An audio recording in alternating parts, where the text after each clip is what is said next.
Muy buenas noches con todos. Bienvenidos a este webinar, a esta conferencia sobre el diseño de sistema de transporte vertical, ascensores. Este es organizado por el capítulo de Ingeniería Mecánica y Mecánica Eléctrica dentro de nuestras actividades que tenemos programadas para este año. Quería aprovechar un momento en que están ustedes presentes, tanto los que están presentes a través del Zoom, como los que están presentes a través de Facebook, ¿no? Para recordarles un poco nuestras actividades, que siempre estén en constante contacto con el capítulo de Ingeniería Mecánica y Mecánica Eléctrica, ¿no? Y simplemente que tenemos, por ejemplo, para esta semana, el 10, una conferencia sobre planner de mantenimiento, ¿no? Que es bien interesante porque hay muchos ingenieros mecánicos y mecánicos eléctricos que se dedican al mantenimiento. También para el 15 de septiembre tenemos la calidad en el aire interior, que le hemos hecho bastantes ya reuniones para garantizar que a través de los sistemas de aire acondicionado, de calefacción o de ventilación, no se propague los virus, en especial el COVID, ¿no? Y también tenemos ya para el 17 programada una charla sobre gestión de riesgos en aeropuertos. Eso lo hace el capítulo, bueno, nuestro capítulo, el Comité Técnico de Aeronáutica. En realidad en nuestro capítulo tenemos 9 especialidades. Entonces tenemos desde aeronáutica, naval, mecánica, mecánica eléctrica, mecánica de fluidos, tenemos automotriz, energía, hay bastantes temas que estamos tratando. Bueno, para concentrarme en esta reunión de hoy día, ¿no? Primero le quiero agradecer la presencia a todos ustedes y a nuestro expositor de manera muy especial, al ingeniero Alonso Escalante Malone, quien es todo un especialista en este tipo de transporte vertical, en este tipo de ascensores. Voy a leer una pequeña reseña, porque leer todo sería mucho tiempo, del ingeniero Alonso Escalante. Él es ingeniero mecánico eléctrico con registro SIP, es consultor en transporte vertical y también magíster en ingeniería mecánica eléctrica con especialización en energías renovables. También conoce mucho sobre mantenimiento e instalación de ascensores y escaleras mecánicas, y así como elaboración de estudios de tráfico en el transporte vertical en diferentes proyectos en el país. Él es gerente de Elevadores Sudamericanos SAC, que es una empresa peruana que tiene la representación exclusiva de la firma Coyo Elevator Company. Es una marca reconocida internacionalmente y que, bueno, tiene su fabricación y su casa matriz en China, en Kushan, China. Pero es una buena calidad de equipo. Entre lo que se puede destacar del ingeniero Escalante es que ha sabido gestionar bien su empresa en representación y acuerdo a condiciones de empresas asiáticas, ¿no? O sea, de China en especial, ¿no? Y organiza pues sus instalaciones de acuerdo a las exigencias de las construcciones, que ahora están utilizando mucho el transporte vertical o los ascensores, ¿no? Como un logro importante de su gestión es que su empresa ha participado en proyectos de gran envergadura, logrando posicionar la marca y competir satisfactoriamente en el mercado peruano. Tiene para poder entrar y trabajar la gestión de proyectos, tiene un diplomado en PMBOK, ¿no? Con certificados de PM, que es algo que es muy útil en estos momentos porque todos los proyectos tienen que pasar por el Project Management que se requiere para hacerlos factibles y terminarlo en tiempo, como ha sido el ejemplo de los Panamericanos. Tiene también cursos de gestión de mantenimiento, diplomado en tecnologías de ingeniería mecánica y cursos de seguridad y salud ocupacional. Entonces, sin tomarle más tiempo al ingeniero, le doy pase para que él empiece con su exposición. Adelante, ingeniero Escalante, y muy agradecido por su participación. Muchas gracias, ingeniero Armas. Primeramente agradecer a su persona, al ingeniero Carlos Armas, por esta oportunidad de brindarnos en poder realizar este seminario que es muy interesante para todos los profesionales, tanto de ingeniería como también de arquitectura, que seguramente nos están acompañando. Eh, bueno, comenzamos con el seminario. Voy a compartir mi pantalla.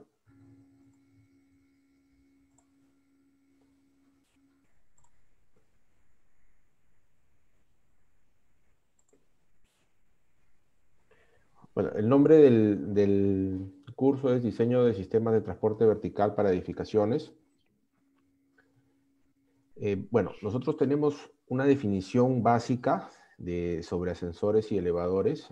La palabra ascensores es, digamos, de un origen español, y la palabra elevador es de un origen inglés, de la palabra elevator.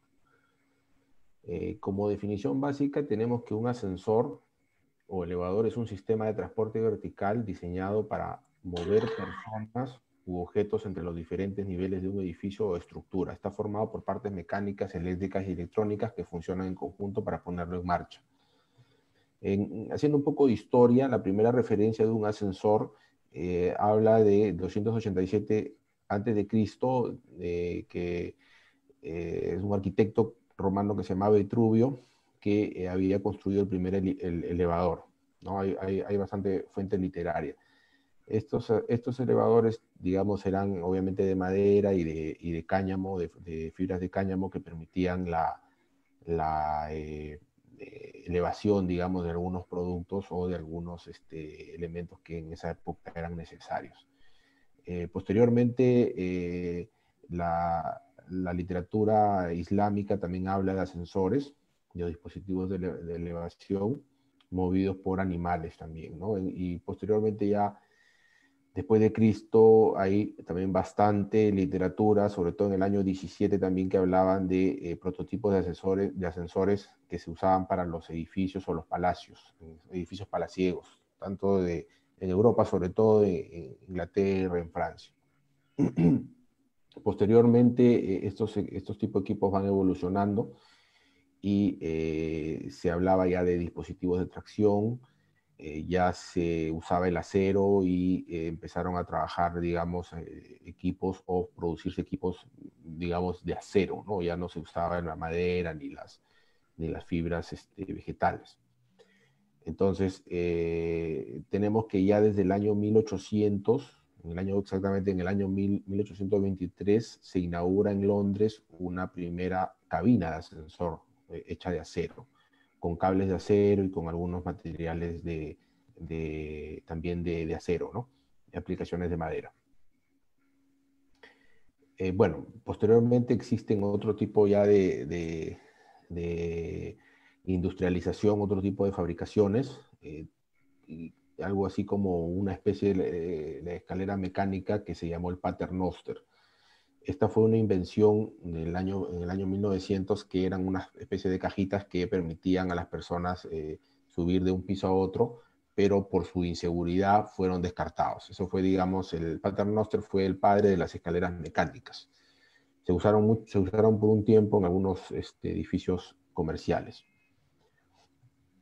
Posteriormente, en el año también 57, esto es un hito para el tema de ascensores, se inventó la puerta automática. Antes en los ascensores no existían las puertas automáticas como ahora las conocemos, era básicamente una persona que abría la puerta y la cerraba, y en honor, digamos, a la puerta, se le puso operador de puerta. ¿Por qué? Porque esta persona que hacía las veces de aperturar la puerta se le llamaba como el operador del ascensor. Entonces, en honor a esta persona, ahora los motores que abren las puertas se les llama operador de puerta. Eso, digamos que es una historia, y en el año 57 fue inventado. Bueno, pasamos un poquito a la clasificación. Cuando nosotros hablamos de ascensores propiamente, el mecanismo de accionamiento es el principal, digamos, forma de distinguirlo o de hablar de este equipo. Los ascensores a tracción son los más usados en estos momentos, también llamados ascensores eléctricos. Luego vienen los ascensores hidráulicos. Si hubiéramos hecho esta conferencia hace 15 años, el ascensor hidráulico hubiera estado primero. Los ascensores eléctricos por de lejos han sobrepasado a los ascensores hidráulicos. El ascensor hidráulico ya es, como se dice, ya no es muy usado. En tercer lugar están los ascensores neumáticos, que están también siendo bastante usados, y igual que los ascensores a cremallera piñón. Entonces, como clasificación general, digamos que tenemos el principio o el mecanismo de accionamiento, que tenemos estos 4 que son los principales. En realidad hay dos principios, uno que es importante, por decirlo de alguna forma, el quinto, que son los ascensores magnéticos, que no lo nombro en esta presentación porque los ascensores magnéticos se inventaron, funcionan, pero hay estudios que han sido, digamos, demostrados que pueden dañar la salud de las personas. Entonces, no los pongo en esta presentación por temas que no son, digamos, no son usados ampliamente. Un poco los ascensores de atracción, un poco para explicarles, que son, como le digo, son los más usados, o también ascensores eléctricos, son ascensores que usan una máquina de tracción y cables en el cual la cabina y el contrapeso quedan suspendidos. ¿Por qué la cabina y contrapeso? Porque el ascensor, al tener un sistema con poleas y contrapesado, le permite ser más eficiente energéticamente. Es decir, si no tuviéramos el contrapeso, la energía cinética en el caso de una caída sería muy alta, ¿no? Y si aumentamos la masa o la capacidad, obviamente esto, digamos que lo podría ser potencialmente inseguro. Entonces, los ascensores son contrapesados porque necesitan ser más seguros. Entonces, eso hace que los dispositivos para caídas también sean más ligeros, y a la vez también el motor de tracción sea más pequeño porque está contrapesado, y a la vez sea más seguro, ¿no? Y eficiente energéticamente. La clasificación de estos ascensores de tracción básicamente es ascensores con o sin cuarto de máquinas, también la velocidad, la cantidad de embarques, obviamente la capacidad, el tipo de amarre y también su uso, ¿no? Montacargas, camilla, etc. Los ascensores hidráulicos, como su nombre lo dice, son dispositivos, son ascensores que usan una bomba hidráulica y eyectan un fluido a través del pistón, el cual eleva a la cabina. Estos ascensores no usan contrapeso. Igual los ascensores hidráulicos pueden ser con o sin cuarto de máquinas. Su uso es más que nada actualmente es para montavehículos, para cargas pesadas. Y en algunos casos ascensores de pasajeros, como el caso de los salvaalturas, por ejemplo, ¿no? Pero como dije inicialmente, ya los ascensores hidráulicos actualmente ya están, como se dice, en desuso, solamente más que para aplicaciones que requieren mucho peso. También influye su capacidad y su velocidad. Hay una creciente, digamos, demanda de los ascensores neumáticos. Acá en el Perú todavía son poco conocidos. Básicamente son equipos que tienen una limitación por la poca altura, pero son equipos que usan una bomba de vacío en la parte superior. Esta bomba de vacío absorbe el aire de la parte superior en el interior de un ducto encapsulado, y se genera la elevación. Esos equipos tampoco usan contrapeso. Bueno, ahorita por el tiempo no les puedo mostrar el video, pero en realidad pueden buscar información y es bastante interesante. Las limitaciones, ya vamos a ver un poquito de repente más adelante en el transcurso de esta presentación. Los ascensores neumáticos son bastante interesantes. Son equipos que, como les digo, tienen una buena eficiencia energética y están siendo bastante usados. También son bastante seguros porque tienen igual dispositivo para caídas y están, como se dice, están también están siendo bastante conocidos. Y por último, el ascensor cremallera-piñón. Estos equipos utilizan, como su nombre lo dice, utilizan un riel tipo cremallera y un motor viajero en la cabina que recorre la cremallera para su elevación o descenso. Su principal ventaja es que tienen una facilidad de montaje y desmontaje y también tienen una capacidad de carga alta. Una desventaja que tienen a veces es digamos, la velocidad. Estos ascensores, digamos, para la gente que está en obra, en construcción, esos ascensores son ideales para este tipo de aplicación. Los ascensores cremallera piñón, por lo general, se montan desde el primer nivel o del primer nivel de la edificación o de la obra. La sala de máquinas va en este nivel y pueden ir variando su altura. Es como una torre grúa, se van instalando los cuerpos y se le van poniendo los pines, los cuerpos con las cremalleras, y se le van poniendo los pines. Es decir, si una obra inicia, digamos, con con 4 pisos, y luego va creciendo en el tiempo, la obra puede ir poniéndole los cuerpos conforme va creciendo la estructura de la obra, ¿no? Entonces eso le permite tener una facilidad de montaje y de crecimiento, ¿no? Igual cuando la obra termina, ya el edificio tiene que cerrar la fachada, este sensor se desmonta.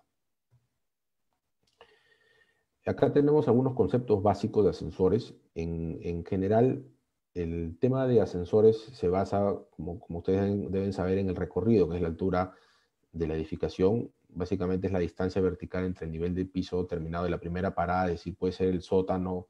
A veces muchas personas piensan que la primera parada es el primer piso, pero dependiendo de los pisos negativos que tenga, puede ser digamos, el último sótano hacia abajo, ¿no?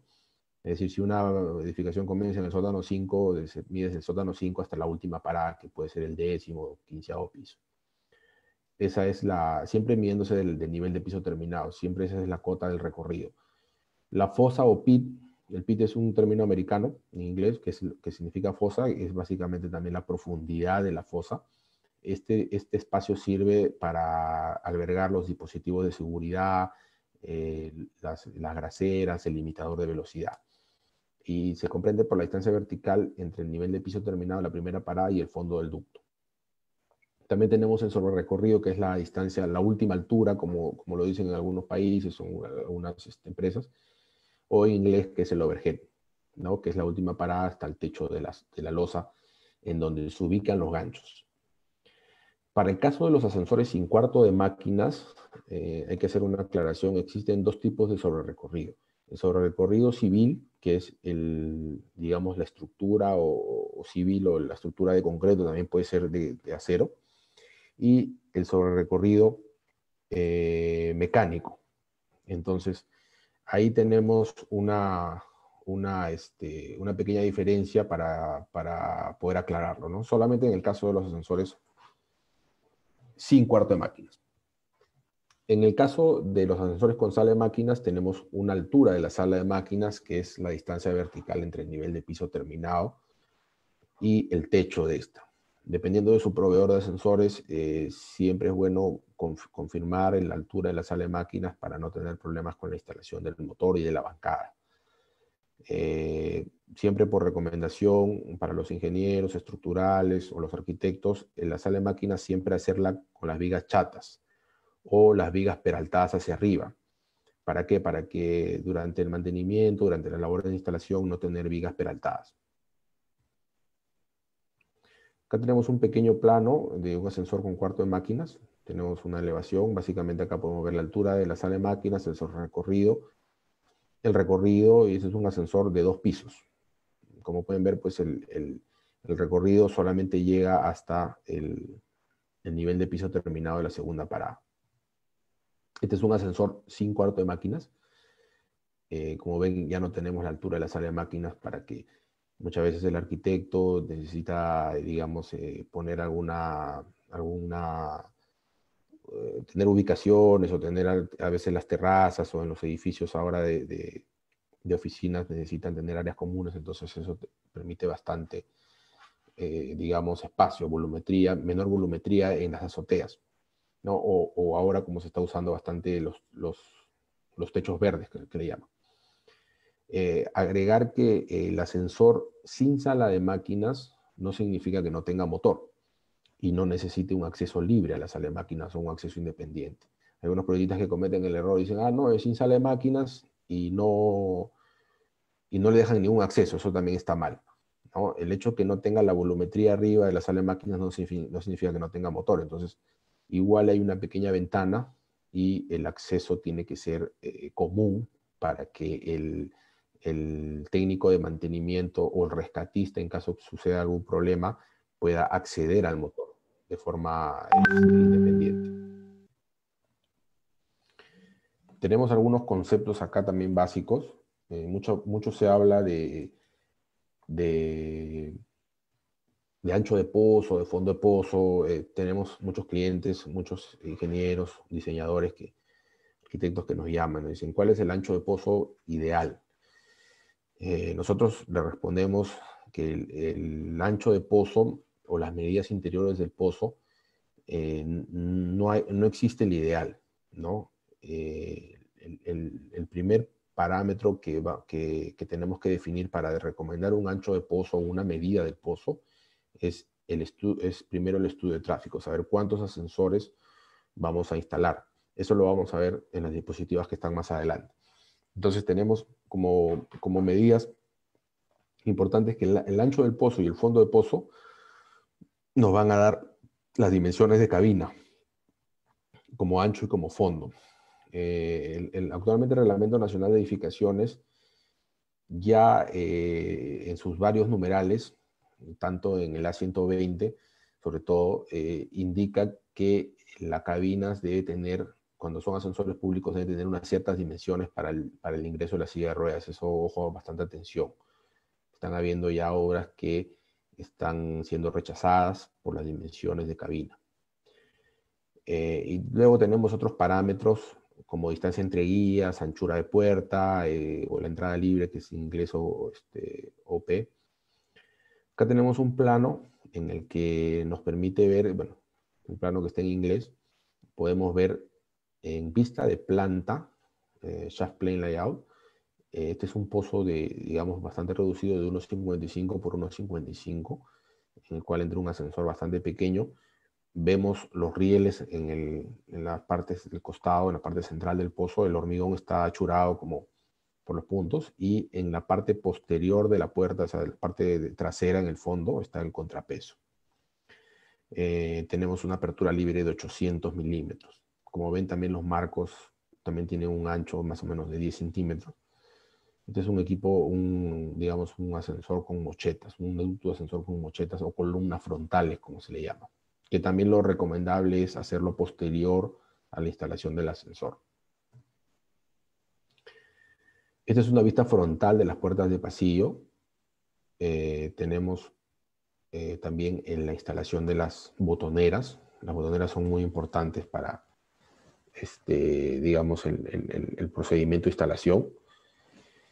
También estas botoneras hay que tener en cuenta que tienen que tener una altura, digamos, reglamentaria para que el discapacitado también pueda acceder a estas botoneras. Hay casos en que, sobre todo los edificios antiguos, en que las botoneras antiguamente se ponían, digamos, a 1,30 m a veces de altura, 1,40 m. No había normativa, no había reglamentaciones.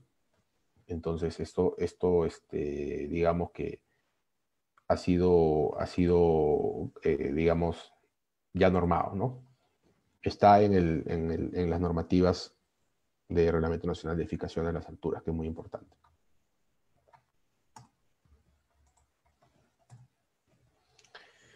¿Cuáles son las partes principales de un ascensor a tracción? Básicamente la cabina, el contrapeso, como ya hemos hablado, la cadena o cable de compensación. Bueno, todos sabemos qué es la cabina, el contrapeso. La cadena o cable de compensación, para los que no saben, es obviamente el elemento que está debajo de la cabina y del contrapeso y sirve para compensar el peso del cable de tracción cuando la cabina sube o baja de nivel. ¿no? Esto se utiliza básicamente en edificios que son bastante altos, por lo general mayor a 30 metros. ¿Por qué se utiliza la cadena o cable de compensación? Porque, como comentábamos, el ascensor es un dispositivo mecánico que está contrapesado. Entonces, cuando el ascensor está en el piso más bajo, cuando la cabina está en el piso más bajo o en el piso superior, tenemos una altura de cables que cuando es mayor, obviamente, a mayor de 30 metros, el peso de ese cable ya se vuelve considerable, ¿no? Recordemos que un ascensor, por temas de seguridad, tiene de 4 a 5 veces más la capacidad de cables de lo necesario.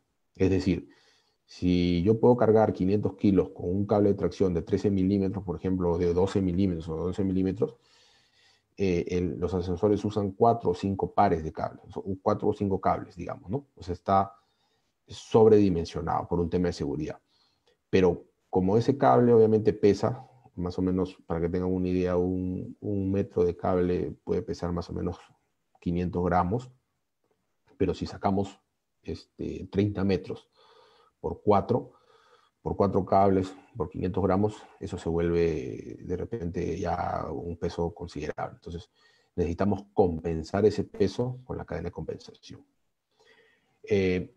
También tenemos el marco de cabina, o chasis de cabina, que es la parte, digamos, estructural del ascensor. Digamos que, igual que un carro, también tiene un chasis. Los recubrimientos o la parte de arquitectura de la cabina son los paneles de acero, igual que un carro, igual que un edificio. También tiene una estructura y un acompañamiento, ¿no? Esta es una foto de la cadena de compensación en la parte izquierda superior. Como ven, en la parte izquierda de la foto está el contrapeso y en la parte derecha está el fondo de la cabina. Y a la derecha vemos un chasis de cabina, que es la estructura propiamente dicha del ascensor. En este caso, las poleas de esta cabina están en la parte superior. Hay cabinas de ascensores que tienen las poleas abajo o las poleas arriba. Mucha gente me dice, ¿cuál es lo mejor? He tenido preguntas. Ingeniero, ¿qué es mejor? ¿Un ascensor, una cabina de ascensor con la polea abajo o con la polea arriba? Hay bastantes opiniones, ¿no? Es algo, digamos, debatible, pero está relacionado con el centro de gravedad. Si a alguien le interesa la pregunta, la podemos resolver posteriormente. Puerta de cabina. Las puertas de cabina son las que viajan con el equipo, con la cabina, propiamente dicho. Y las puertas de hall son las puertas que están instaladas en los pasillos. Tenemos que comprender que un ascensor tiene, propiamente dicho, un ascensor moderno, tiene propiamente dicho 2 puertas, ¿no? La puerta de cabina, que hay ascensores antiguos, de repente para los que han tenido la oportunidad, o a veces también en el extranjero, hay ascensores que no tienen puerta de cabina y uno ve, como se dice, cuando el ascensor bajo sube, ve las paredes, ve el concreto. Pero ahora los ascensores modernos, por norma, todos usan puerta de cabina. Entonces, cuando estamos dentro de una cabina, obviamente siempre vamos a ver la puerta de cabina y es mucho más seguro, también para un niño, ¿no? Y las puertas de hall o de pasillo son las puertas con las que, obviamente, si nosotros estamos en un piso 7, un piso 8, o en cualquier piso, y vamos a subir el ascensor, obviamente, esa puerta siempre va a estar cerrada. Y es la puerta que se va a abrir cuando la cabina nivele o llegue. También tenemos una llave de emergencia o un llavín que nos va a permitir entrar o salir. Existen varios tipos de apertura de puerta, las automáticas laterales, las centrales, las batientes. También muchas veces me han preguntado, ingeniero, ¿cuál es el mejor tipo de puerta o qué recomienda? Y yo siempre digo, depende del estudio de tráfico, que lo vamos a ver posteriormente. Ventajas de cada tipo de puerta. Cada tipo de puerta tiene una ventaja o una desventaja. Por lo general, las puertas automáticas de apertura lateral tienen mejor entrada libre en un pozo pequeño, es decir, tenemos un mayor vano. Y la automática central, la ventaja es que usa un menor tiempo. También tenemos las desventajas. Digamos, en resumen, las puertas automáticas centrales se usan para edificios residenciales y las puertas, digamos, de apertura lateral se usan para edificios, digamos, residenciales. O sea, las centrales se usan para oficinas o para, digamos, edificios que tienen un alto tráfico y las residenciales para edificios que tienen un menor tráfico de personas. Tenemos un concepto también bien importante que es el tipo de amarre. Hay muchas personas profesionales también de la construcción que no toman en cuenta este tema que es muy importante y está de la mano también de la eficiencia energética, ahora que está muy de moda. Tenemos un tipo de amarre que es el 1 a 1. Lo pueden ver en la imagen que tenemos en el lado izquierdo, en el lado izquierdo inferior, donde dice 1 a 1. Este amarre 1 a 1 es un amarre que solamente tiene una caída de cable hacia la cabina y el contrapeso. Este amarre por lo general es el más económico en los ascensores. ¿Por qué? Porque tiene menos poleas y obviamente tiene menor cable. Este amarre es muy usado en los ascensores antiguos. En la década del 2000, digamos que fue lo común, por decirlo de alguna forma. Los amarres 2 a 1 tenemos que ya son usados en los nuevos equipos y están siendo, digamos, tienen mayor recomendación por su seguridad y a la vez por su, digamos, disipación de esfuerzos en los cables. Esta disipación de esfuerzos digamos, división de la tensión mecánica en el cable le permite una mayor vida útil. Y los amarres que son de 3 o 4 a 1 son, digamos, ascensores que requieren, digamos, se requieren para cargas muy altas. Son poco usados, pero para ascensores que tienen, digamos, 4.000, 3.000, 4.000 kilos, se aplican, ¿no?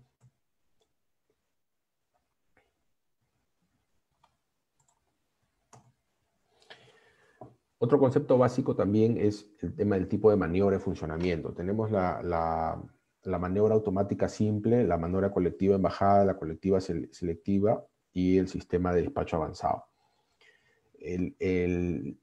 La primera, la automática simple, es la más sencilla y ya está fuera de uso. Esta maniobra es una maniobra que permite al ascensor solamente una sola llamada, es decir, yo llego al primer piso, aprieto mi botón, me subo a la cabina y mientras que me atiende a mí, o el primero que apriete el botón, el ascensor no atiende a nadie más. Esto es digamos, tecnología antigua. Pero es usado, por ejemplo, ahorita en ascensores montaplatos, ¿no? Por ejemplo, en restaurantes, en equipos que tienen esa necesidad, es el primero que aprieta el botón es el primero que atiende. Digamos que no tiene, por decir, proactividad como los demás maniobras. O también en los ascensores de discapacitados también, ¿no? Es ampliamente usado.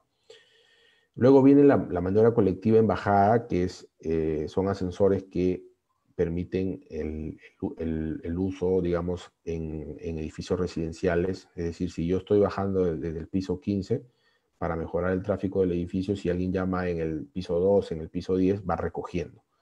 Y eso permite un mayor confort a las personas de todos los pisos, porque permite, digamos, no la evacuación, pero sí salir del edificio, digamos, rápidamente. O sea, no, si yo bajo del 15 al 1 y estoy en el camino y alguien me llama en el 10, en el 9, no tengo que esperar a que la persona que subió en el 15 lo deje en el 1 y de ahí suba, sino lo recojo a la persona en la cabina. Es muy importante aclarar que esa maniobra tiene que estar interfazada con el sistema de esa carga del elevador, ¿no? Hay algunas empresas que a veces no conectan el dispositivo de pesacargas, entonces la cabina para cuando está llena en un piso que no corresponde, o que no, o mejor dicho, que no debería parar estando llena. Entonces, eso con el dispositivo de pesacarga, la cabina automáticamente detecta que está llena y ya no para hasta dejar a todas las personas. Después tenemos un sistema que es la maniobra colectiva selectiva. ¿Cómo identifican qué es la maniobra selectiva colectiva? Por la foto que está en el lado izquierdo, en la parte inferior. Esta maniobra permite subir y bajar, permite las dos, y es para baterías obviamente mayores a 2 ascensores que trabajen en grupo. Esta maniobra se utiliza en edificios más complejos, con tráfico más extenso. Es decir, si yo tengo un edificio de 20 pisos o de 15 pisos, en el cual va a haber tráfico entre pisos. Ejemplo, tengo la oficina en el piso 3, pero tengo el gimnasio en el piso 8 o en la azotea. Entonces, yo del piso 3 me voy al piso 8, al gimnasio, o me voy al comedor a la hora de almuerzo y luego bajo al piso 3, al comedor que está en el piso 10 o en el piso 12. Y a las 5 de la tarde me voy al sótano porque ya me retiro a mi casa. Entonces, el botón de subida y bajada es para yo indicarle al sistema de batería de ascensores o a la batería de ascensores hacia dónde me dirijo, si es hacia arriba o hacia abajo, y a mí me va a recoger la cabina que esté en esa dirección. Muchas veces me preguntan, ¿y por qué recoge la cabina que esté en esa dirección? Porque los ascensores también tienen contactores, y el cambio de contactores demora. Si bien es cierto, son segundos, pero el sistema, por el mismo sensor también obviamente trata de que se mantenga en esa misma dirección de subida o bajada, por la inercia también. Existe un sistema también que es digamos, que le llaman acá, le dicen el sistema inteligente o ascensores inteligentes, erróneamente dicho, que básicamente es un sistema de despacho anticipado. Nosotros tenemos que tener en las cabinas una cantidad, una nomenclatura o una asignación de letras, y el usuario cuando llega al lobby o al hall del piso, ya sea el piso principal, entiéndase que el lobby es el piso principal y el hall y los halls son los pisos secundarios de cualquier piso. Cuando el usuario llega a cualquier piso, al lobby o al hall de cualquier piso, lo que hace es, ya no indica si va hacia arriba o hacia abajo, como en la maniobra selectiva bajada, sino indica el piso hacia donde quiere dirigirse. Entonces el sistema le devuelve o conversa con el usuario y le devuelve, le dice, ándate a la cabina A o B. Entonces el sistema obviamente le permite, digamos, elegir el mejor ascensor para que lo lleve más rápido. Vamos a ver un pequeño video, por favor, para que vean cómo es el sistema de despacho avanzado o despacho anticipado.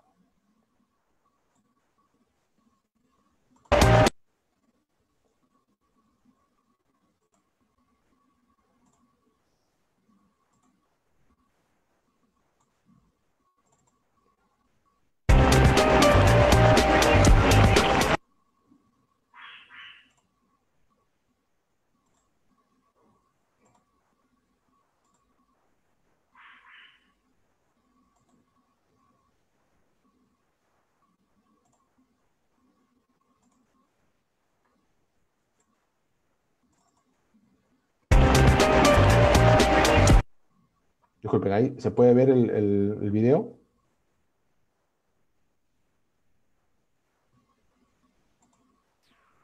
Sí, yo lo veo bien. ¿Se puede ver el video? No sé si alguien me puede confirmar.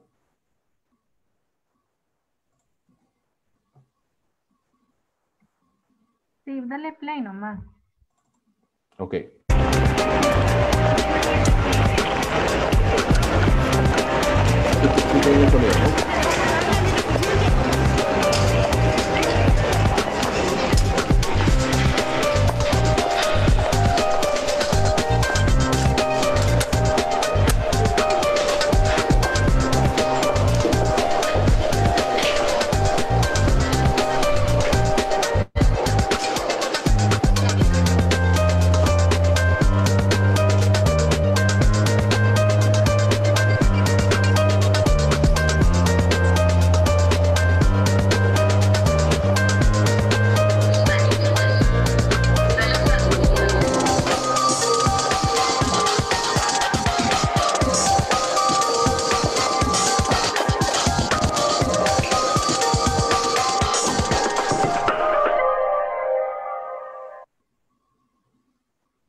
Bueno, hemos visto un video bastante importante para poder comprender cómo funciona un sistema de despacho anticipado, despacho avanzado, o como la uno le dice, sistema inteligente.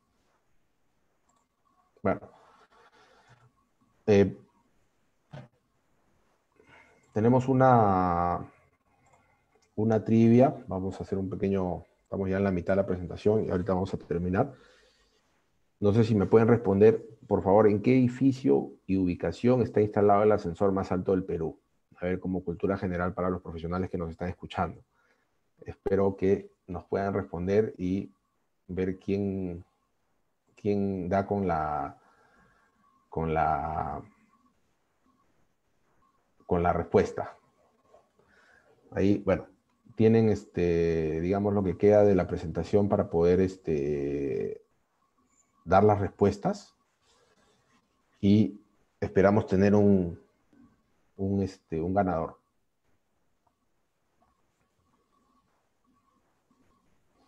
Estoy viendo algunas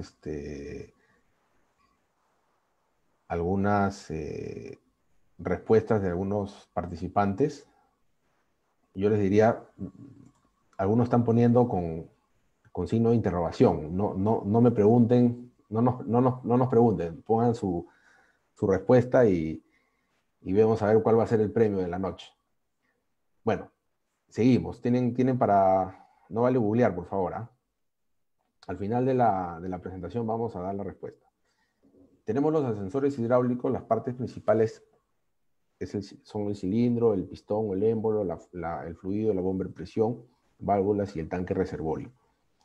Como hemos visto, los ascensores hidráulicos tienen la capacidad de levantar elevadas cargas, tienen un menor requerimiento de ductos porque no requieren contrapeso, es decir, la cabina puede ser más amplia.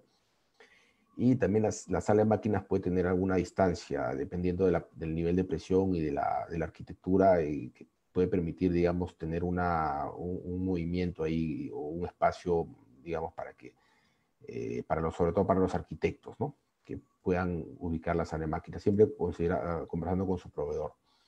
También un tema importante es que los sensores hidráulicos se instalan rápidamente, es decir, te pone el pistón, la cabina y se hace el cableado eléctrico, porque no tienen cable de tracción y su instalación es menos costosa. La desventaja es que tiene un alto consumo energético, sobre todo al arranque, ¿no? Tiene una velocidad limitada y está, digamos, diseñado para edificios que tienen poco tráfico. También hacen ruido, por decirlo de alguna forma.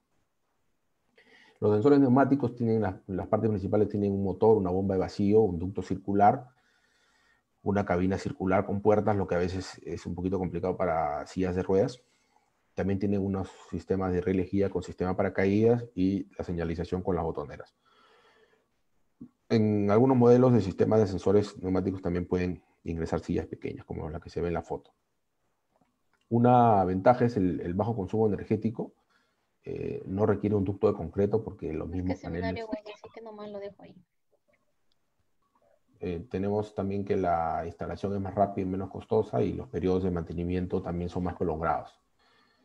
Las desventajas es que tienen el espacio reducido de cabina, una velocidad limitada, a veces la dimensión circular no es buena para algunos espacios y el uso está limitado a las zonas residenciales. Y las puertas son manuales también, no tienen, digamos, apertura automática. Los elevadores cremallera piñón tenemos también sus partes principales, tienen motores viajeros, pueden ser 2 o 3 motores, tienen también cabinas con puertas automáticas, la torre, los rieles guías, los sistemas de señalización. La ventaja de los sensores cremallera piñón es que tienen un montaje rápido, como lo hemos visto inicialmente, no requieren ducto concreto, el motor se ubica en la cabina, en el techo de la cabina, y el equipo es bastante simple y robusto, ideal para usos industriales.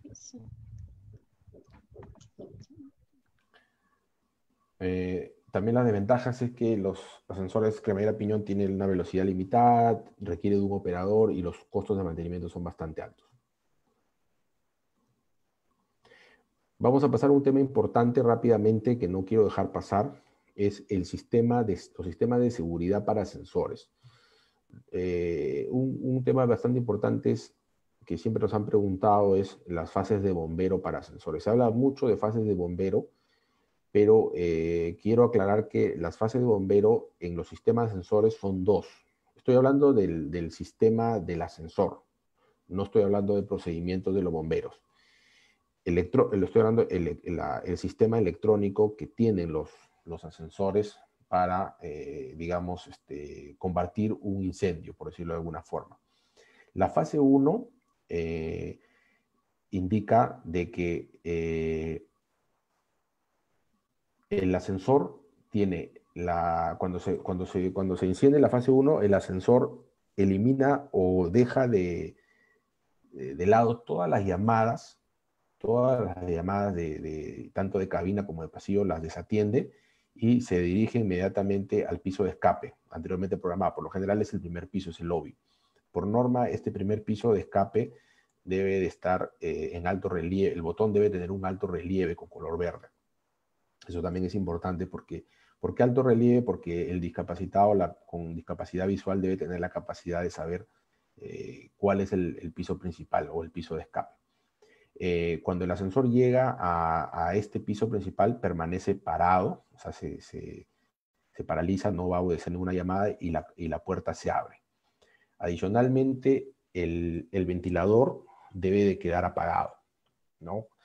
¿Por qué sucede esto? Porque no nos olvidemos que ante un incendio los ductos de ascensores funcionan como chimeneas. Es decir, el humo caliente va a entrar a las puertas de ascensores, de las puertas de piso, y va a subir por el ducto. Entonces, si hubiera una persona en el ascensor, en la cabina del ascensor, puede salir quemada o asfixiada.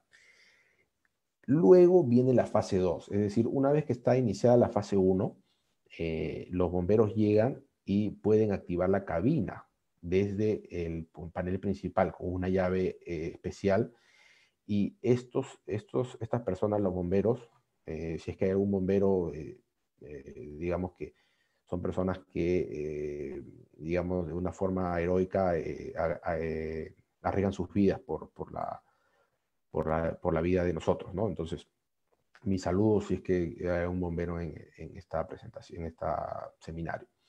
Entonces, ellos llegan y utilizan el ascensor para rescatar personas que pueden haber quedado atrapadas, obviamente con una mascarilla y con trajes especiales, para poder, para poder apagar el incendio.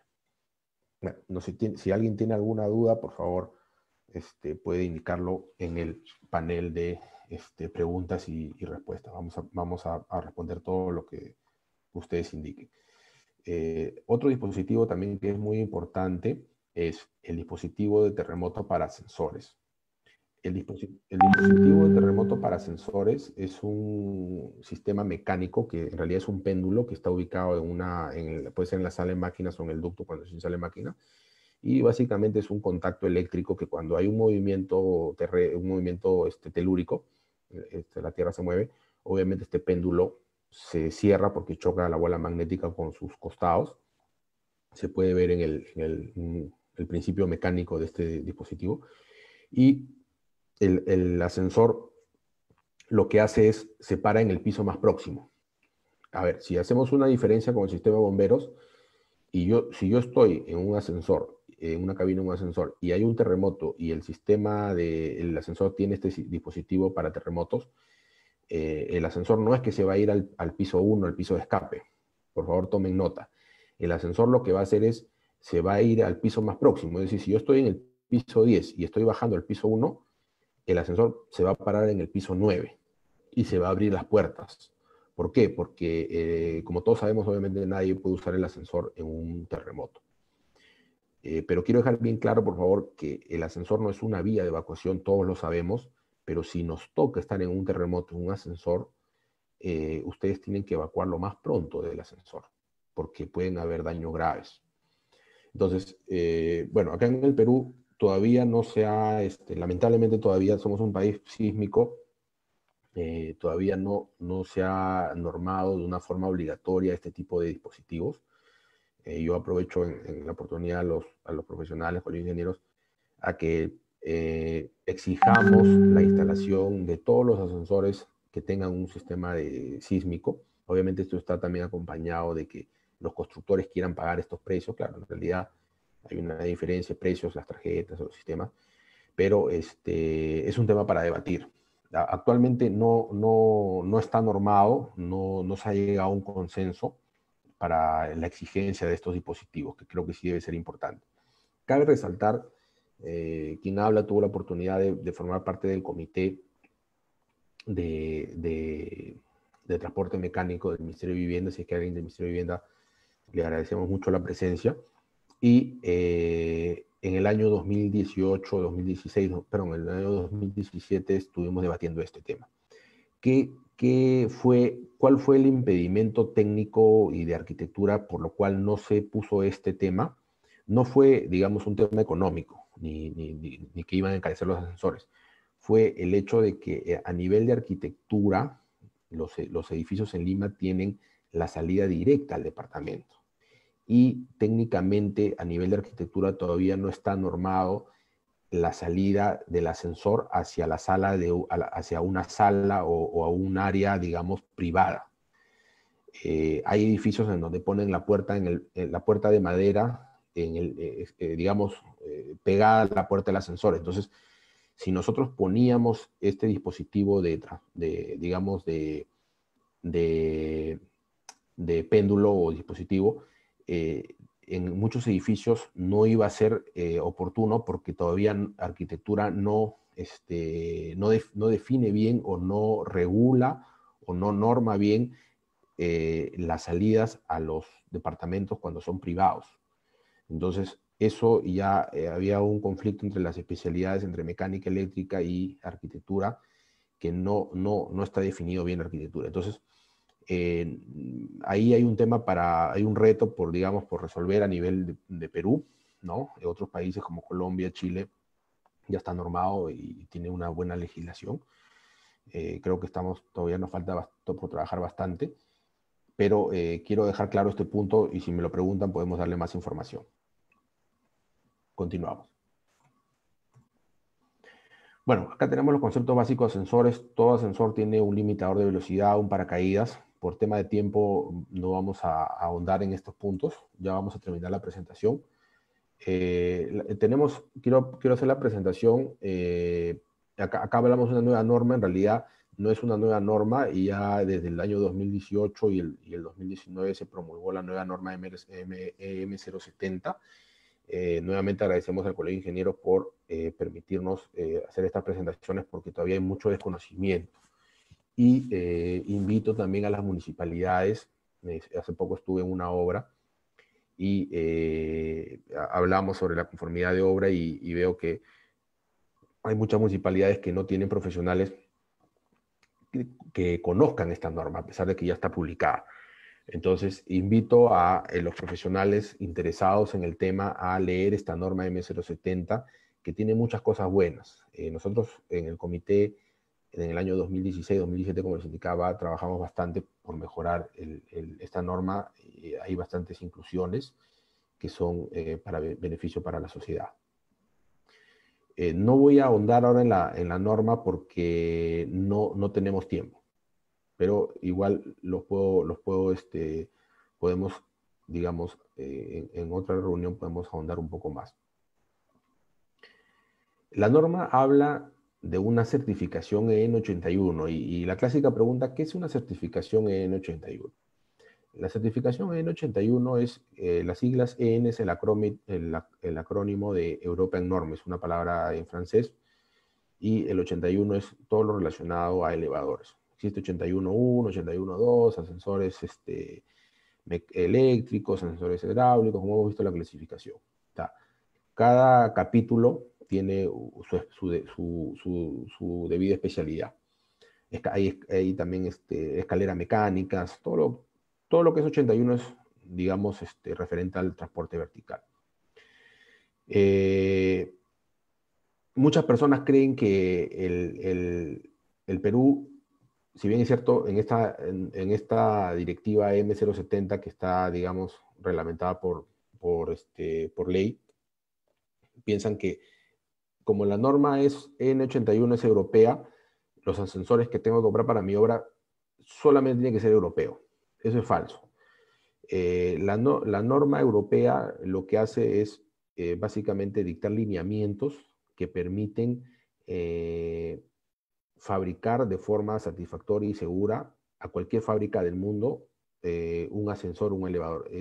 Repito, regula la fabricación de los ascensores, teniendo una trazabilidad de todos sus componentes, desde el cable, los botones, el tipo de acero, las rieles, todos los componentes están, digamos, certificados para que el ascensor de esa fábrica tenga una certificación.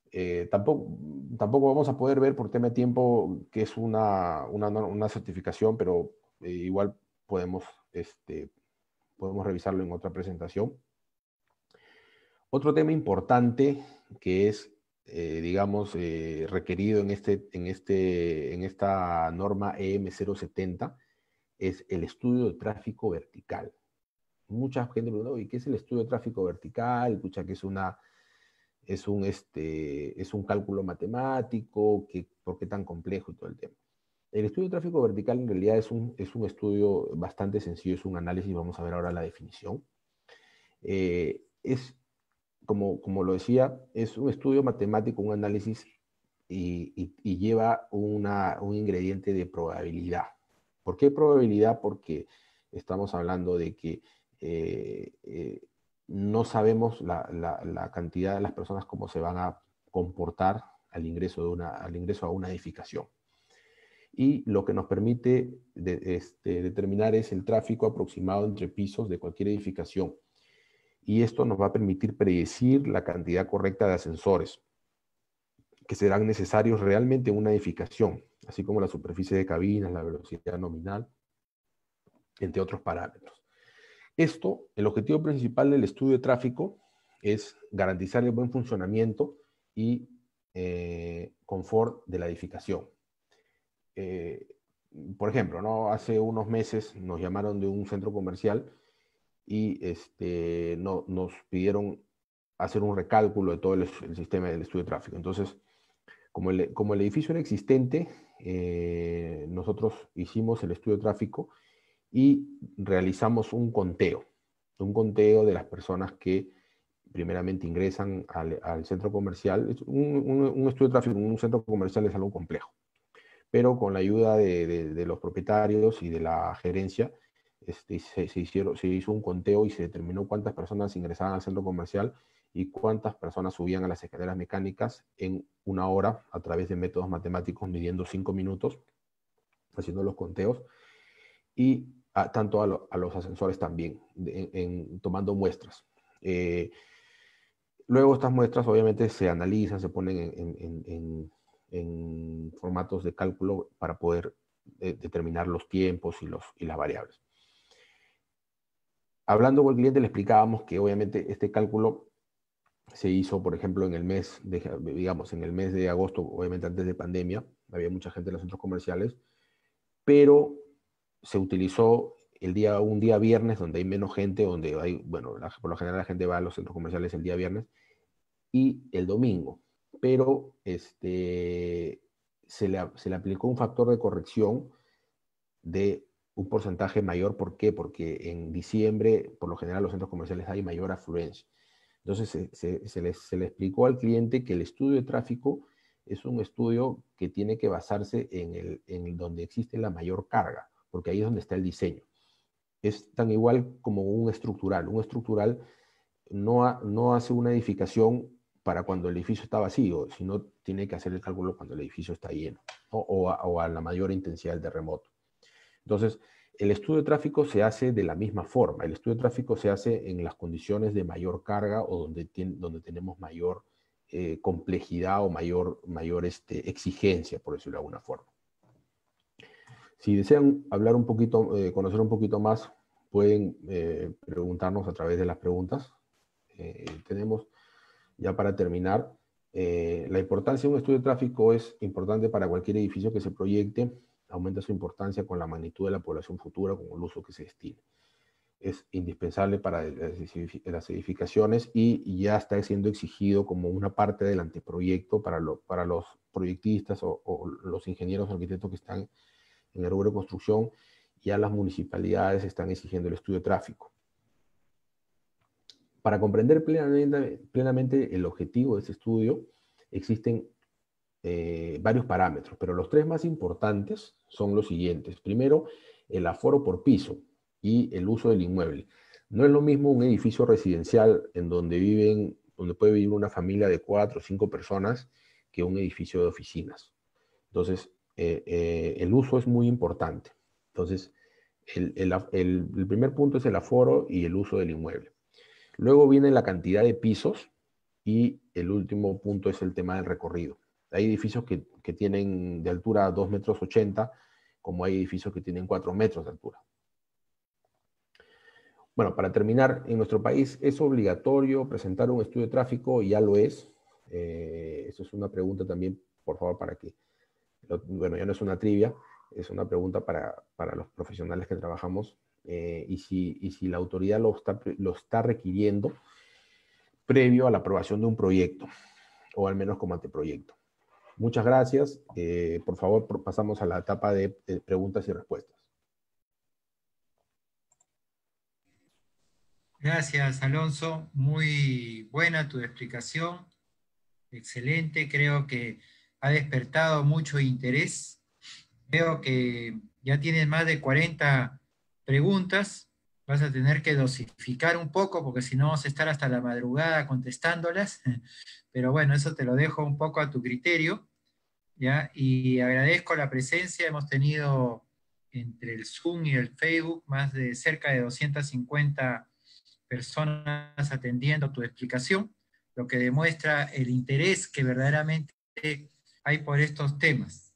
Entonces, mientras te preparas para seleccionar tus preguntas y responderlas, ¿ya? Sí, Solamente José. quería indicar a todos los presentes que se registren en el registro de asistencias que les pasó por el chat nuestra asistente, para que puedan ser comunicados de todos los otros eventos que tenemos nosotros en el capítulo y también en el Colegio de Ingenieros. Tenemos, además de las conferencias que les anuncié al comienzo, tenemos una conferencia muy interesante donde va a estar una ex funcionaria de la OCSE, ¿no? Para hablarnos sobre los temas de la homologación de las diferentes carreras que tenemos en ingeniería.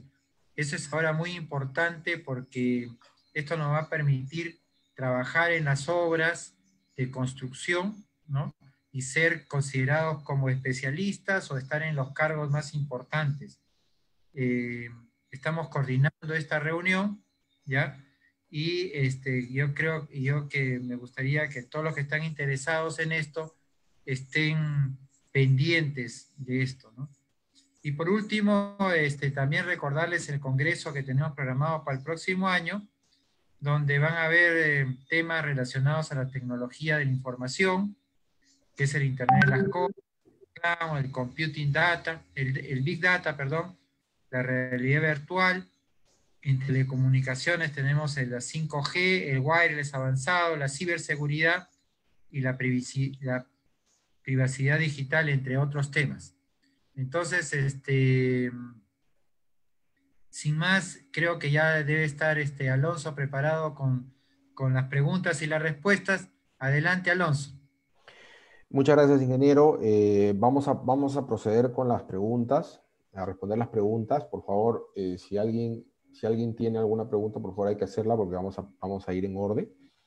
Ingeniero, antes de comenzar con las preguntas técnicas, están preguntando cómo es para el tema del certificado. ¿Eso podemos dar alguna respuesta por acá, por el chat, o para poder Sí, atender a los sí. participantes? Sí, están registrados, tienen que estar registrados, ¿no? Por eso en el chat les ha pasado a mi asistente el registro de asistencia, ¿no? Hay un link de cómo registrarse, ¿no?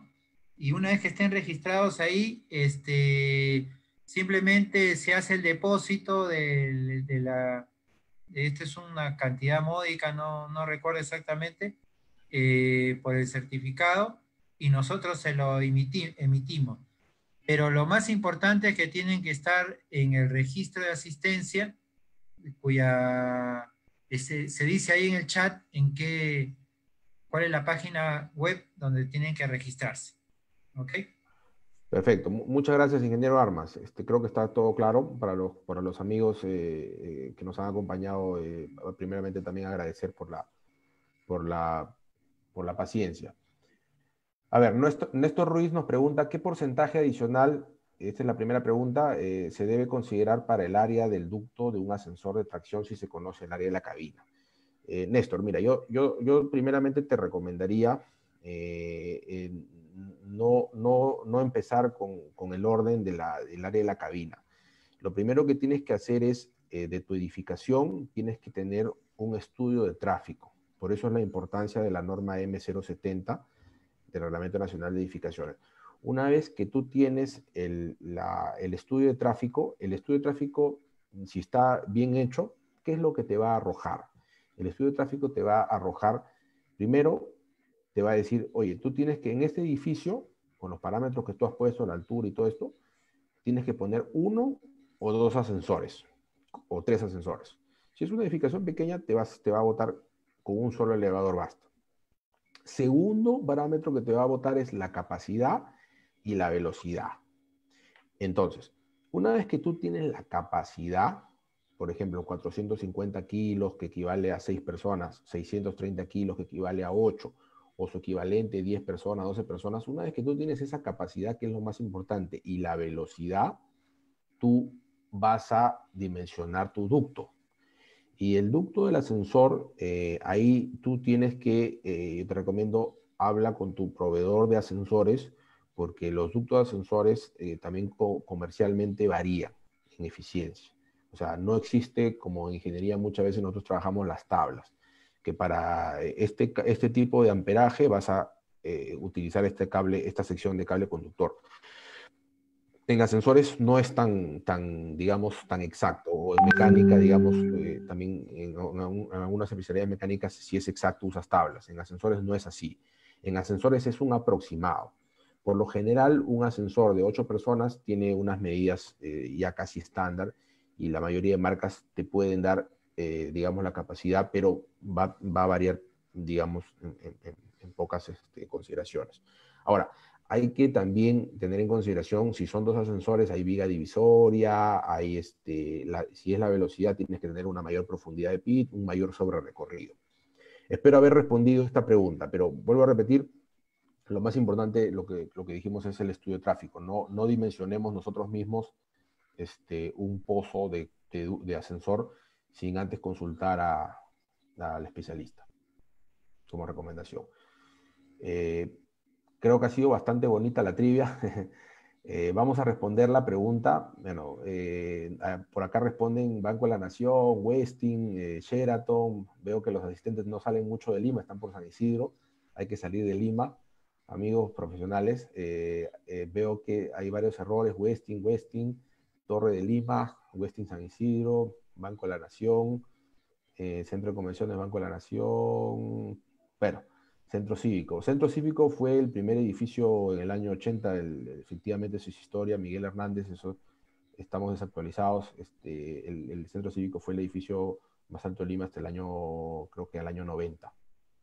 Bueno, para darle la respuesta efectivamente Alfredo ha respondido correctamente, no veo a alguien más, es la planta de Cementos Lima, la planta Tocongo, es el edificio más alto de Lima. Seguimos con las respuestas. Muchas gracias por participar en la trivia, amigos.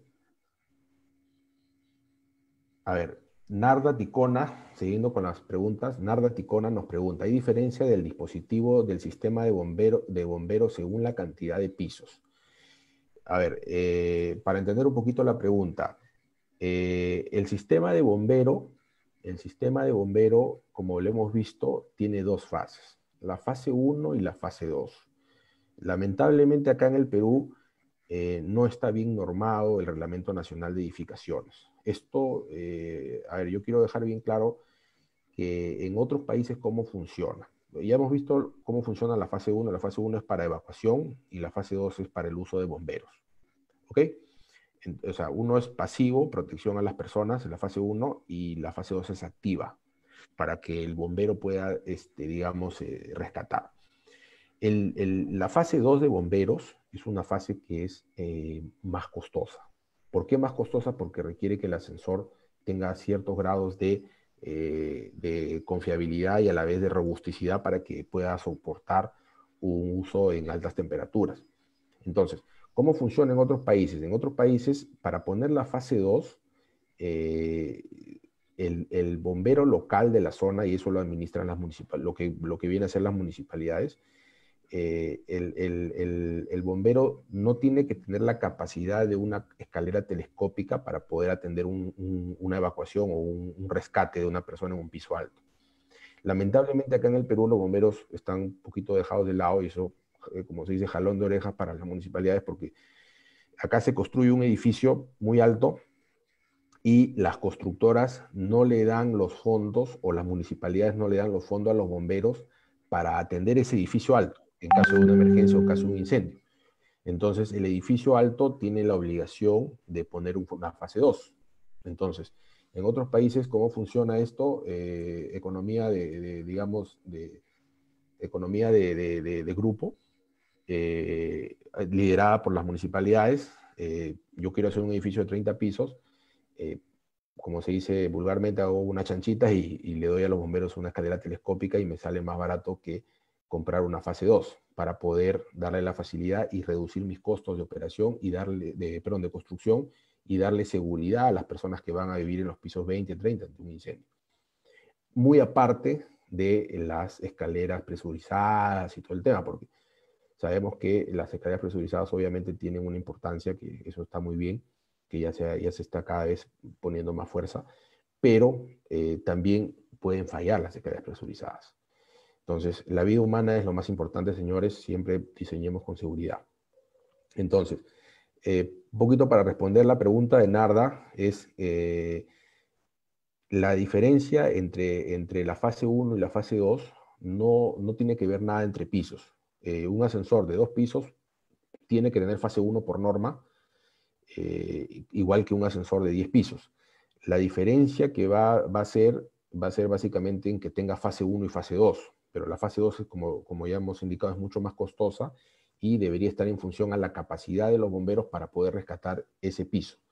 Ejemplo, si construimos en, qué sé yo, en Lurín o una zona alejada de Lima, o en una provincia de Perú, por decir, qué sé yo, Ayacucho, San Martín de Porres, y yo decido hacer un edificio de 10 pisos, y voy a la compañía local de bomberos y le pregunto al jefe de bomberos, ¿cuánto de largo tiene tu escalera y hasta qué piso podrías rescatar? Obviamente, si estamos en una provincia donde hay edificios de 2 o 3 pisos como máximo, el bombero te va a decir, oye, mi escalera mide 4 metros. Entonces, si yo hago un edificio en una zona donde los bomberos no tienen una escalera larga, tengo que ponerle fase 2, ¿no? Eso, digamos, hablando como profesional, lamentablemente a veces las municipalidades desconocen esto. Pero esa es la principal diferencia, y espero que haya quedado la pregunta atendida, Narda. A ver, Alberto nos pregunta el sistema de retorno automático. El sistema, no está mal redactar la pregunta, en realidad es el sistema de rescate automático. El sistema de rescate automático, hay dos tipos de sistema de rescate automático. O mejor dicho, el sistema de rescate tiene dos tipos, el sistema manual y el sistema eléctrico. El sistema de rescate automático es el sistema eléctrico, porque obviamente, como su palabra dice, es automático, y eso es un sistema que funciona a batería. Efectivamente, si se va la energía o sucede algún desperfecto del ascensor, el ascensor se nivela en un piso y las puertas se abren automáticamente. Pero no tiene que ver nada con el tema de los bomberos ni con el tema de sismos, como hemos visto.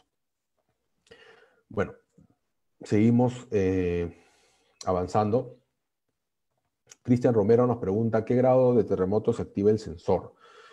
Ya, esa es una buena pregunta. Normalmente en ascensores, el dispositivo del péndulo tiene una distancia, el péndulo tiene un anillo interior, por decirlo de alguna forma, y es una bolita que tiene un diámetro.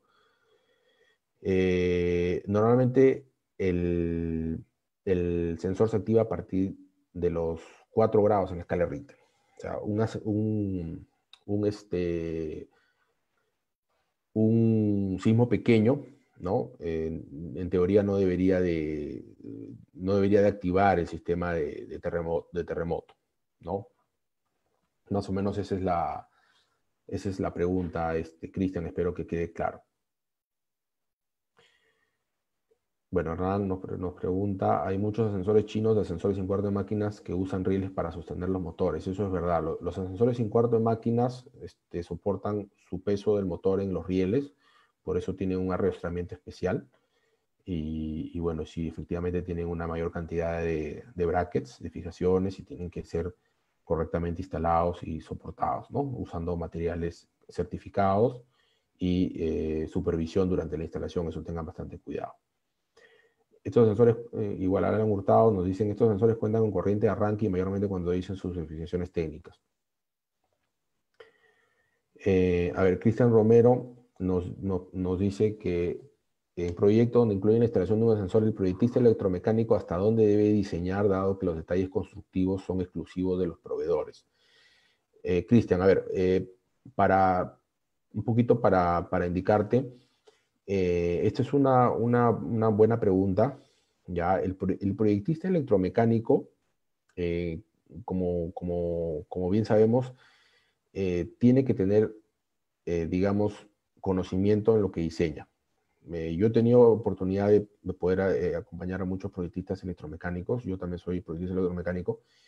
Y si a mí me preguntan, por ejemplo, de gas, yo soy electromecánico, en la universidad yo he visto gas, pero yo no me meto a diseñar gas, ¿no? Igualmente, si me hablan a mí de temas navales o otras especialidades, yo prefiero, si no sé, prefiero no, porque el diseño es una responsabilidad.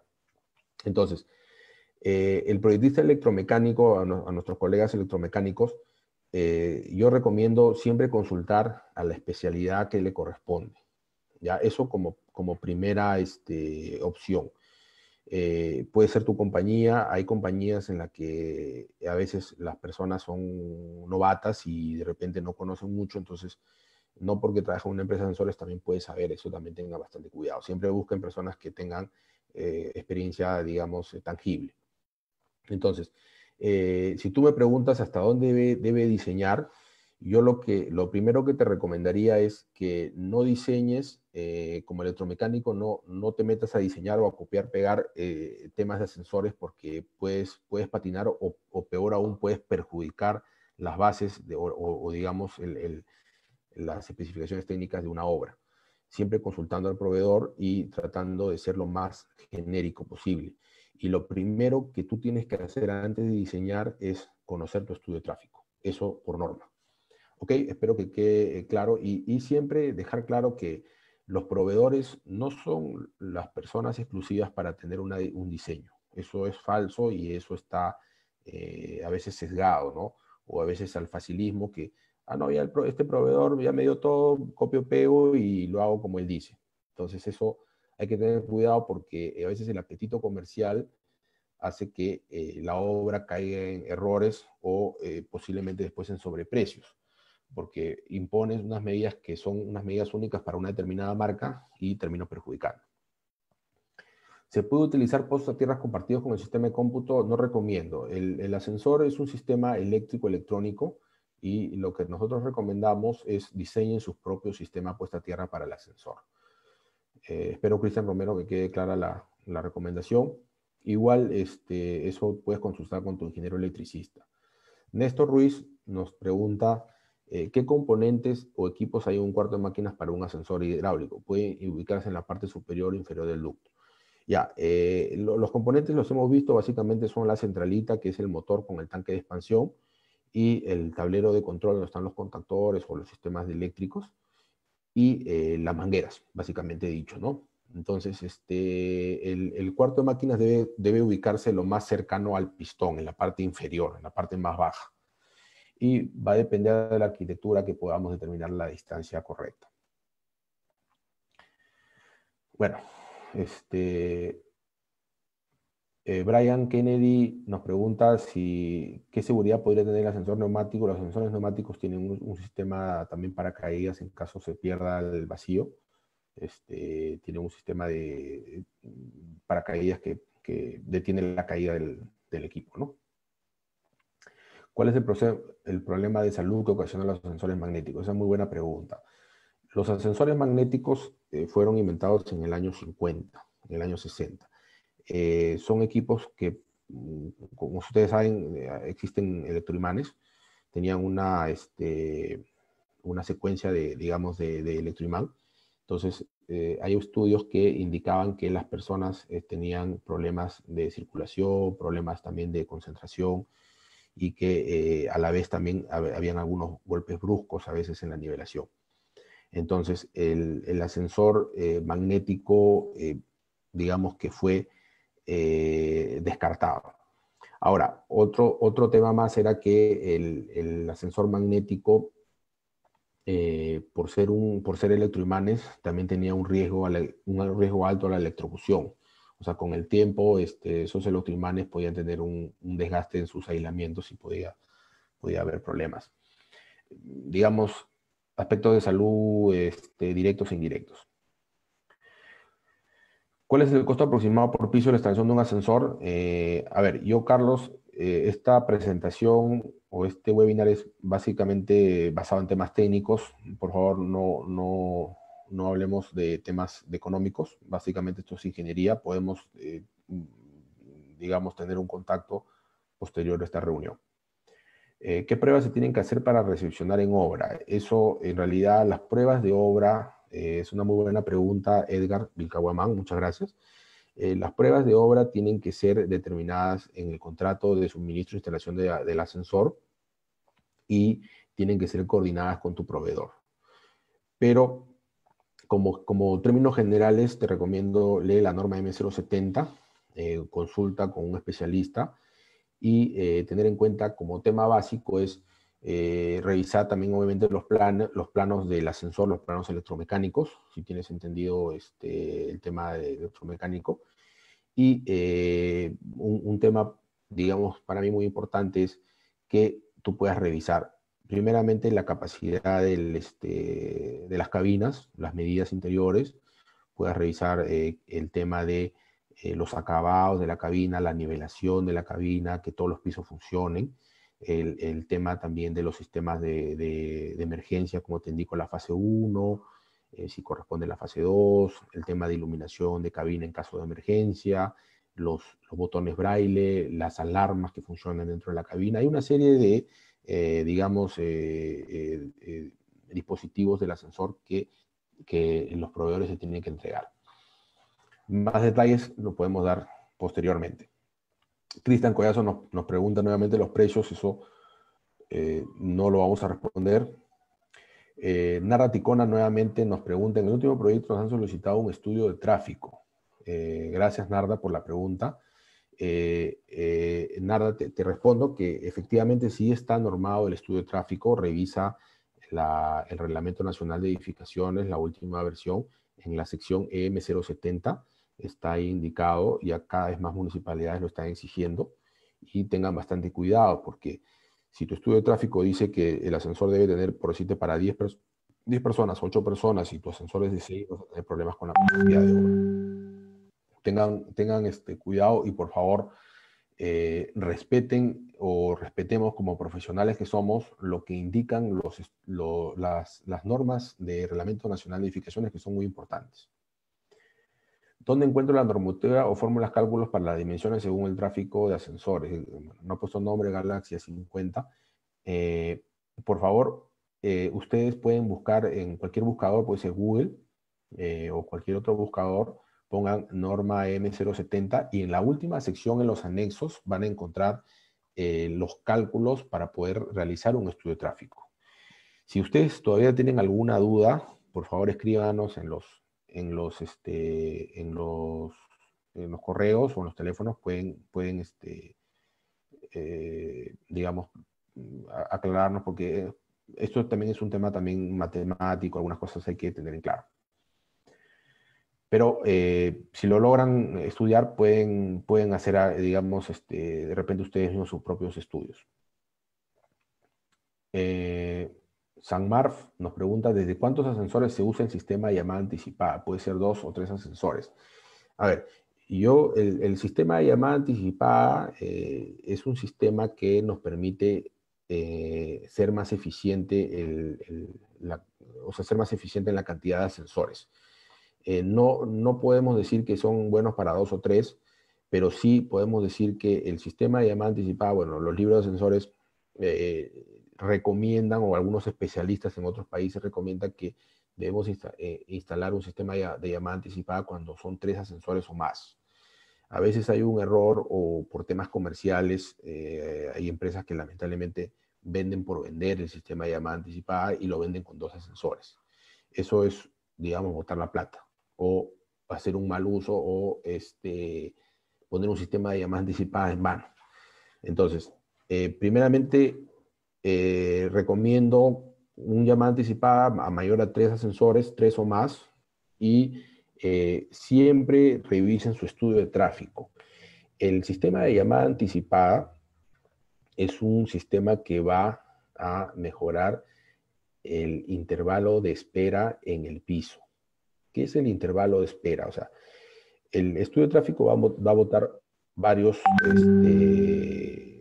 digamos, resultados. Tiempo de viaje, intervalo de espera, y capacidad de transporte en 5 minutos, porcentaje de la población atendida en 5 minutos, una serie de variables. Casi son cerca de 8 o 10.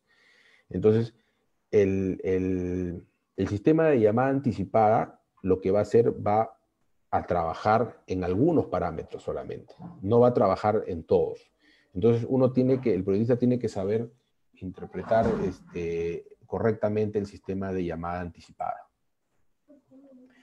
Para el caso de Rosa Zulema Alcántara, muchas gracias Rosa también por hacer la pregunta, nos pregunta, ¿para ascensores se debe considerar la norma M070 o A100B? Y la norma 120, artículo 11 del RNE. A ver, te respondo, Rosa. La norma M070 es una norma electromecánica. Y la norma A120 es una norma de arquitectura. Puedes verlo por las siglas de la especialidad. Entonces, son dos especialidades totalmente distintas, pero trabajan juntas. Entonces, mi respuesta es, tienes que revisar las dos, pero dependiendo del tipo de edificación. La norma A120 habla de los ascensores y las dimensiones, pero la norma M070 no te habla de las dimensiones, sino te habla de los tamaños de cabina o algunas otras consideraciones electromecánicas. Entonces, respondiendo a esa pregunta, tienes que atender a las dos y dar cumplimiento a las dos. Hay que leer bien porque a veces nos llaman profesionales y dicen, oye, pero una me dice un tamaño de cabina y la otra me dice otra cosa. No son digamos, no se contradicen, ¿verdad? Si uno las lee bien y conoce de lo que estamos hablando, no se contradicen, lo que sí se complementan, cada una con su especialidad. Martín Lescano, gracias por tu pregunta. Nos pregunta, según la normativa N084 de vivienda emitida en el artículo 6.6, indica sobre la necesidad de los sensores sísmicos y requerimientos que deben cumplir como tal. Ya no es necesario según lo mencionado. Mira, esta normativa declara como un tema de importancia, pero al no estar en el Reglamento Nacional de Edificaciones, es, digamos, una especie de vacío o no está completo el requerimiento. Efectivamente, ya queda criterio constructor a la responsabilidad de cada uno. Bueno, igualmente agradezco por las felicitaciones. También acá tenemos, estamos para cualquier requerimiento adicional, creo que han aparecido los teléfonos. No sé, ingeniero Armas, cómo estamos de tiempo. Todavía agradecemos, hay bastantes todavía preguntas. No sé si me permite todavía seguir o ya damos por culminado. Sí, tienes 15 minutos. Ok. Bueno, agradecemos por las preguntas. A ver, ¿qué puntos debe incluir el mantenimiento mensual de los ascensores residenciales? Primeramente, el mantenimiento de ascensores es un tema que hoy día no lo hemos podido tocar. De repente, posiblemente podemos tocar hacer una presentación, dependiendo que el Colegio de Ingenieros nos permite la oportunidad. No, no quiero hablar sobre el mantenimiento, porque es un tema bastante amplio, el mantenimiento de ascensores. Hay mucho tema de seguridad, hay mucho tema a veces también de costos y también ingeniería. Pero lo que yo le puedo indicar es que en mantenimiento tengan mucho cuidado con la empresa proveedora de ascensores que les brinda el servicio. Tengan bastante celo, porque los ascensores son máquinas que requieren de mucho conocimiento y de bastante ingeniería, y sobre todo por la vida de las personas. Raúl nos pregunta por qué caída de tensión en edificios que tienen ¿Por qué hay caída de tensión en un edificio que tienen ascensores en hora punta? Eso es un problema eléctrico, revisen con su ingeniero electricista, no tiene que ver nada con ascensores. Ricardo Caballero nos pregunta cuáles son las restricciones para considerar el uso de un ascensor con sala de máquinas o sin sala de máquinas. Yo lo que te respondería, Ricardo, básicamente de la parte electromecánica, no hay ninguna restricción como nosotros como ascensoristas. Esto es una decisión del arquitecto, ¿verdad? Y va a depender de la edificación y del tipo de arquitectura. Repito, no tiene que ver nada con la arquitectura, perdón, con la parte electromecánica, y va a depender del arquitecto. Y también cuando le preguntas al arquitecto, el arquitecto te responde y te dice, la municipalidad no me permite la altura, ¿no? Entonces, para nuestros amigos arquitectos, yo sé que me entienden. Entonces, depende muchas cosas de la regulación de arquitectura o de la normativa. Espero que quede la pregunta clara, Ricardo Caballero. Muchas gracias por la pregunta, muy, muy buena pregunta. Peter nos pregunta, ¿qué diferencia hay en los términos fosa, pozo y ducto en este tema? A ver, en ascensores hay muchas terminologías. Yo, sinceramente, tengo algunos años en este rubro y a veces comparto con compañeros de Latinoamérica y también de otros países, sobre todo de habla hispana, con españoles, y todo tiene un nombre distinto, ¿no? Y también con las marcas. Entonces, pero bueno, este no es el caso. En general, este es un tema, digamos que la fosa es un tema más constructivo de la parte civil. La fosa es el pit o la profundidad que existe desde la primera parada hacia abajo, ¿no? Es digamos, el pit es, como les dije inicialmente, es el término en inglés. El pozo le dicen a la estructura, digamos, donde va la cabina. Algunos le llaman unos le llaman cajón, otros le llaman ducto, y como les digo, tiene un sinfín de nombres. Pero bueno, eso en términos de ascensores, el que entiende tiene o se puede ubicar, por decirlo de alguna forma, ¿no? ¿Qué soluciones se deben tomar en cuenta ahora por el virus al ser el ascensor una cabina cerrada? Si uno está enfermo, todos corren riesgo de contagiarse. Bueno, nosotros recomendamos que los ventiladores o los sistemas de extracción estén limpios. Eso hay que hablar con la empresa que le brinda el mantenimiento. Tienen que limpiarse, y los ventiladores tienen que estar, digamos, funcionando en su potencia óptima. Entonces, eso es importante tenerlo claro, para que cuando ustedes realicen su viaje en cabina puedan, digamos, tener un viaje seguro como las personas lo recomiendan, ¿no? Sobre todo ahora en esta época de pandemia. Existen también dispositivos que son sistemas que filtran el aire dentro de la cabina, o tienen una mayor renovación del aire dentro de la cabina. Ok, espero que digamos, quede clara la pregunta. Acá hay bastante, digamos, tema para debatir, pero bueno, estamos con el tiempo también un poco apretados. Hay ascensores sin contacto, también para los que tienen de repente este tipo de tarjetas, porque no solamente es el aire, sino apretar un botón en el que alguien haya apretado, alguien contaminado haya apretado y después el virus se quede en el dedo y obviamente después contaminarse en la cara, ¿no? Pero bueno, como repito, hay bastante tema por debatir.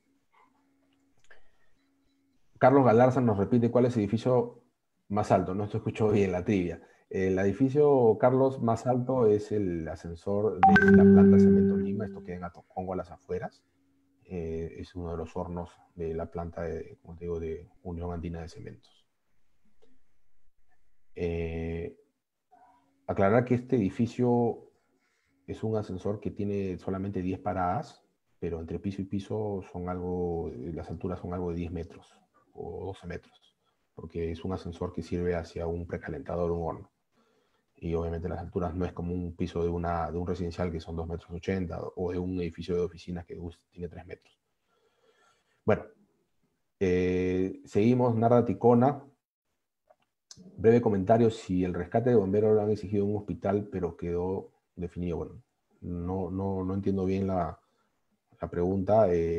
Yo recomendaría que si es un hospital, sí debe de tener un sistema de bombero fase 2, por tema de criterio del proyectista, pero siempre el hospital tiene que tener reuniones con el sistema, con los bomberos, o sea, posterior a la entrega, para que los bomberos tengan la llave y sepan utilizar el ascensor en caso de un incendio en ese hospital.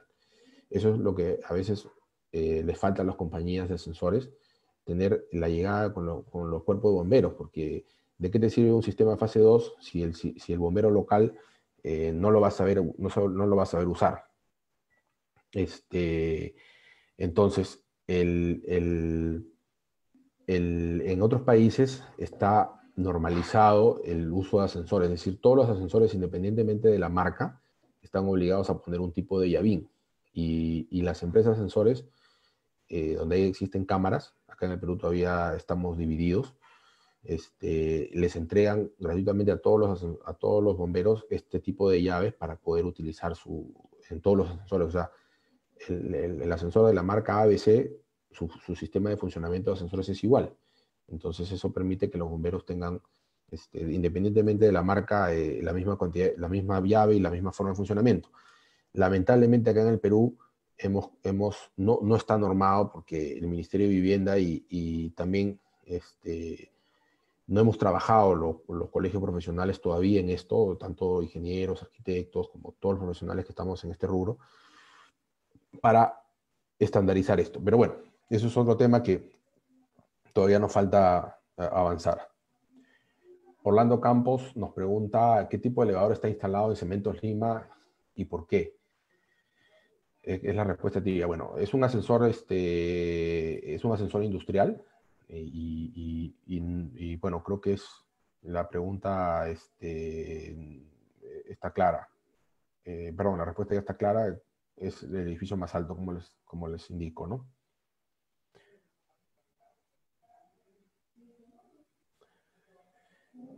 Y la ingeniera Carmen Cuadra nos pregunta: en los hospitales la velocidad era considerada de 0.5 metros por segundo, después ya nos conseguíamos a 1 metro por segundo. En realidad, la velocidad debe estar indicada en el estudio de tráfico. Sin embargo, en algunos hospitales se recomienda que la velocidad sea menor 0.5 metros por temas de salubridad de los pacientes. Hay pacientes, digamos, que entran a las cabinas, digamos, con recién operados y todo eso, entonces evitan que las velocidades sean mayores, pero personalmente, como le digo, entre 0.5 metros y 1 metro por segundo no hay mucha diferencia. Es más, yo personalmente discrepo en quitarle la velocidad a un ascensor, porque también puede ser que ese paciente necesite llegar rápido a un piso para que lo intervengan. Entonces, opinión personal, igual a los profesionales que opinan distinto, respetamos, no hay bien ni mal. Opinión personal, para los proyectistas, debería de ser la velocidad que indica el estudio de tráfico. Pero si consideran que debe ser 0.5 metros por un tema médico, el médico es el que manda en el hospital, no es el ingeniero proyectista, obviamente consensuado con el profesional que está a cargo del proyecto. Bueno, Narda Ticona nos dice procedimiento técnico para el estudio de tráfico vertical de una residencial. Narda, mira, no existe un procedimiento técnico. Como se ha dicho, esto es un análisis, esto es un estudio. Y como todo estudio, requiere revisar los planos y tener un conocimiento técnico para poder aplicar las fórmulas. Si el edificio no es muy alto, en realidad lo puede hacer tu oficina técnica con alguna capacitación que les podríamos dar de repente algo más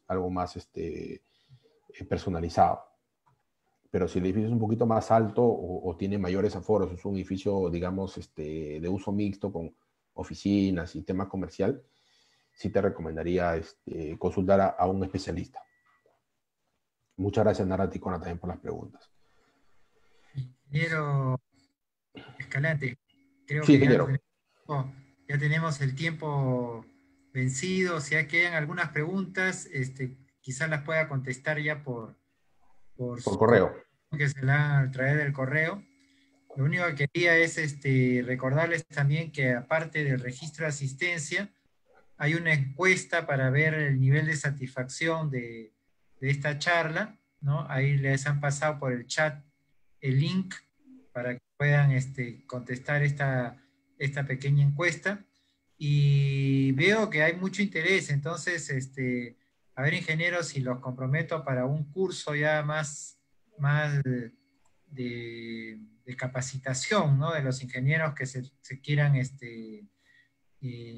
apuntar, ¿no? Ya no para una sola conferencia, sino ya para un curso, y ahí lo dejo para ver si lo programamos y lo tenemos pues en los próximos meses, porque veo que hay mucho interés en este tipo de equipos que cada vez se está utilizando más. Sí, claro, ingeniero. Bueno, agradecer al Colegio de Ingenieros sede Lima, Consejo Departamental Lima, a usted, ingeniero Carlos Armas, por el tiempo y a todos los asistentes por haber participado en esta seminario. Creo que ha sido bastante interesante poder compartir las informaciones y poder resolver algunas dudas. Muy bien, entonces no queda más que agradecer a todos los asistentes y a nuestro expositor, a nuestro brillante expositor, que nos ha aclarado muchísimas dudas relacionadas con estos equipos de elevación de personas. Entonces, sin más, les agradezco su presencia y nos retiramos por esta oportunidad. Gracias y buenas noches con todos. Muchas gracias. Gracias, buenas noches.